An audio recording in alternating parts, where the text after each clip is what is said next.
무엇이 그렇게 무서운지 아무 말도 하지 않습니까? 무슨 말을 하기는 하고 있는 것 같은데요. 진짜 중요한 문제에 대해서는 말을 하지 않고 있습니다. 아닌 것은 아니라고 말씀을 좀 해주시기 바랍니다. 그들에게, 대깨문들에게 만만하게 보인다고 대통령 되는 거 아닙니다.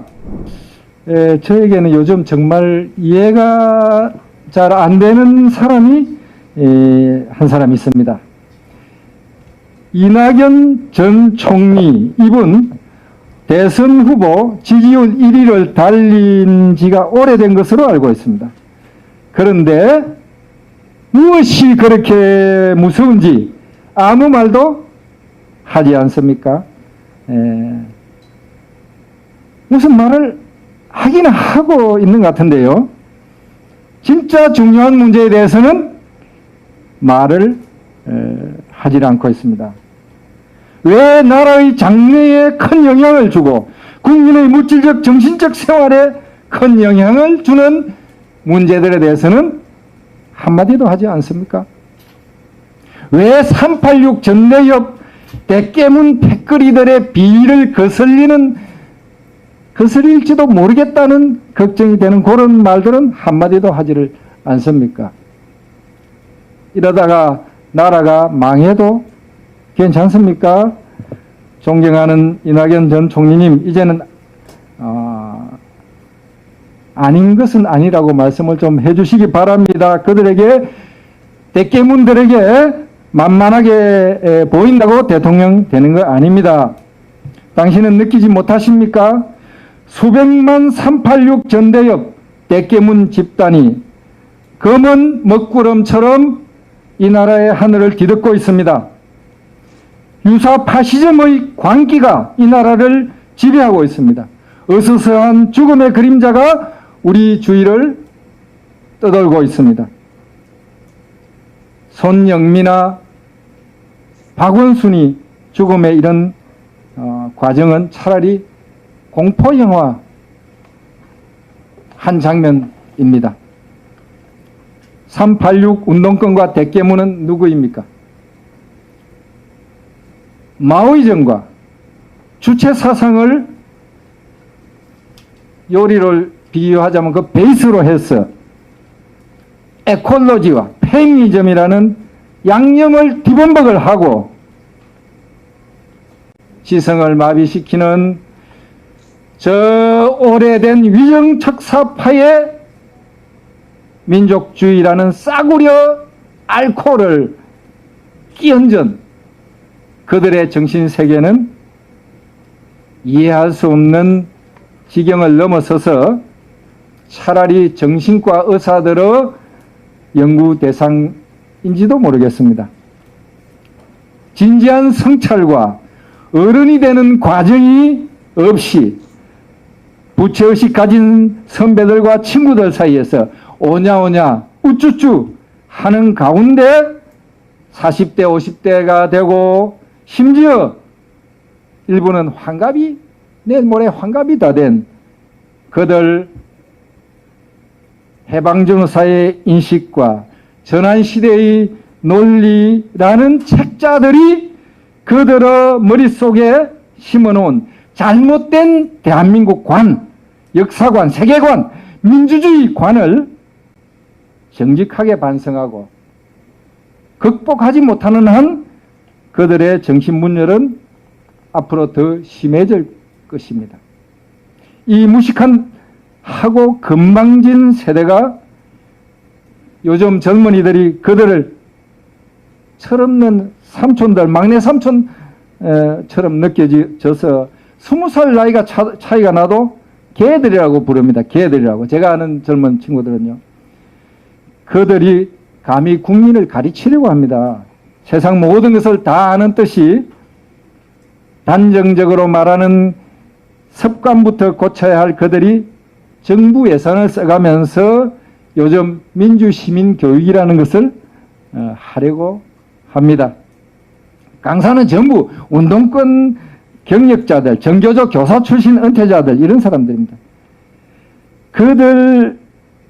그들이야말로 민주시민이 되려면은 교육을 받아야 되고 훈련을 받아야 되고 치료를 받아야 할 사람들입니다. 그렇지 않습니까? 맞습니다. 예. 결국 교육받아야 될 사람들이 교육을 하겠다고 멀쩡한 시민들을 교육하겠다고 설치고 있는 것입니다. 그들은 자신들이 온갖 것을 누리며 잘 살아온 대한민국을 어떻게 봅니까? 인류가 2차 세계대전 이후에 새로운 세계를 세우려는 진보적 이상에 따라서 유엔이 총선 감시관까지 보내서 가장 모범적으로 가장 실험적으로 만든 나라가 대한민국 아닙니까? 또 한국전쟁 때 6.25 전쟁 당시에 군대를 보내서 대한민국을 구한 것은 미국의 트루만 민주당 정부였고 영국 애틀리 노동당 정부였고 그리고 바로 애틀리 정부의 지도를 받는 영연방 나라들의 진보당 또는 보수당 정부들이었습니다. 바로 그렇게 만들어진 최고의 나라에서 지금까지 온갖 혜택을 받으면서 잘 살아놓고서 대한민국을 부정하는 배은망덕한 놈들, 이해찬 전 총리식으로 그분의 어법을 잠시 빌리자면은 후레자식 같은 놈들이 어찌 진보니 좌판이 할 수가 있겠습니까? 박수 한번 치십시오. 감사합니다. 감사합니다. 예, 제가 이 정광훈 목사님 뒤에 한다고 그래서 이 진짜 좀 잘해야 되겠다 싶어서 준비를 많이 해왔습니다. 잠시만 하면 끝나니까 조금 들어주십시오. 실로 이 386 운동권을 몰아내고 새로운 진보, 대한민국을 긍정하는 좌파, 뉴 레포트가 나와야 할 때라고 저는 생각합니다. 뭐 당분간 그렇게 불리지 않아도 상관이 없습니다. 그러나 지금 이 나라에서 나타나고 있는 새로운 흐름에는 바로 그런 뉴 레포트가 내재되어 있다고 저는 생각을 합니다. 유사 파시즘의 어두운 먹구름을 걷어내고 밝은 햇빛을 이 나라의 앞길에 비추게 할 시민혁명이 지금 진행 중입니다. 이 혁명의 물길 속에서 제가 며칠 전서부터는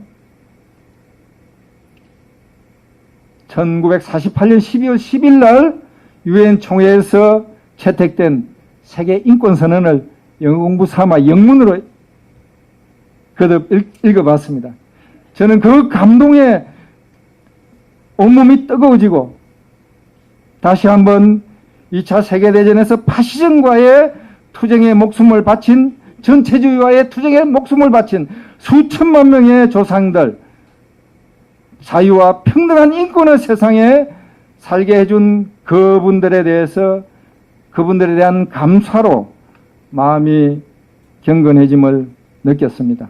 저는 시민혁명이 승리할 수 있는 새로운 전략 개념으로 뉴 레포트와 뉴 라이트의 좌우 합작을 주장합니다. 지난 7월 8일 날 바로 이 자리에서 자유민주시민연합 주최로 열린 토론회에서 그렇게 주장했습니다. 제 말씀에 대해서 그날 그 자리에서는 한두 분이 무슨 캐캐먹은 소리냐, 좌파라면 꼴도 보기 싫은데 이런 반응을 보이셨습니다. 하지만 제가 말씀드리는 좌파는 그런 좌파가 아닙니다. 뉴 레포트는 나와야 할 역사의 필연이고 뉴 라이트도 이미 나왔지만 거듭 뉴 해야 되고 일신해야 되고 그 뉴 라이트는 뉴 레포트가 알을 깨고 나오는 것을 도와야 하고 그래서 함께 손을 잡고 흡사 72년 전에 대한민국 건국의 아버지들이 그렇게 했듯이 좌우가 손을 잡고 대한민국을 다시 세워야 한다고 저는 믿습니다. 그것이 역사의 필연이고 우리에게 주어진 소명이라고 저는 생각합니다. 뉴 레퍼트라는 짝이 없었기 때문에 뉴 라이트도 실은 충분히 뉴하지 못했다라고 저는 생각합니다. 이 자리를 만드느라고 수고하신 김대호 소장 비롯한 모든 분들의 노고에 감사를 드리고 또 이 토론회에서 남정욱 대표님을 비롯해서 여러 지도자들이 더 정확하고 더 구체적인 말씀을 해 주실 것으로 믿고 저의 소박한 바램과 순진한 신념을 말씀드림으로써 격려의 말씀에 대신하고자 합니다. 감사합니다.